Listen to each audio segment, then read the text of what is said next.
After Boston bombings, let's talk to our Washington correspondent, Daniel Ryntjes. Daniel, President Obama has ordered all flags in the U.S. at half-mast until April the 20th. So give us a sense of the atmosphere in the U.S. Capitol. Well, I think that obviously security has been beefed up considerably here, but I think there is definitely an atmosphere of trying to continue business as usual. Washington people are used to the heightened security here. This has been, a regular occurrence since September 11, 2001.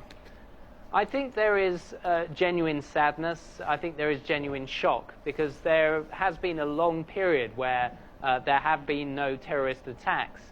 So people have great sympathy with what's happened and with those who have suffered here. But at the same time, I think there's a real effort to maintain a sense in which terrorists should not win out on this. It is known, Boston Marathon, as a joyous event, something of a public celebration. And I think there's a definite mood here of not wanting to be too sanguine.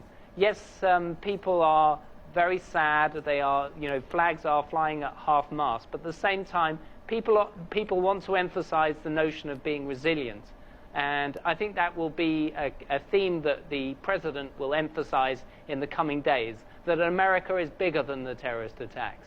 I think that's the mood here. So sadness, but mixed with a determination to ensure that the terrorists don't win out in this situation. And of course, there will be a continuing focus on the security. Daniel, the tragedy has raised security concerns throughout the United States. So what measures have been taken? Well, we've seen very physical signs of increased security. So, for example, barricades around the White House have been erected. You're seeing special forces, more police out in force, and the perimeter security area around the White House has been expanded. You're seeing more police out in metro areas, in the transit system. But I think fundamentally, the Washington security establishment has learned that the main way in which you combat terrorist attacks is through intelligence.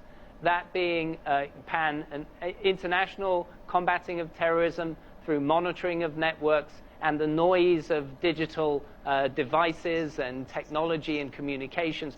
But also there's plenty of intelligence on the ground that occurs around these major governmental institutions. I don't think fundamentally that has changed. But clearly, any information, every evidence that comes out of this Boston attack will be put into the intelligence mix so that they continue to monitor any potential threats moving forward. Thank you very much indeed. Our correspondent Daniel Ryntjes in Washington.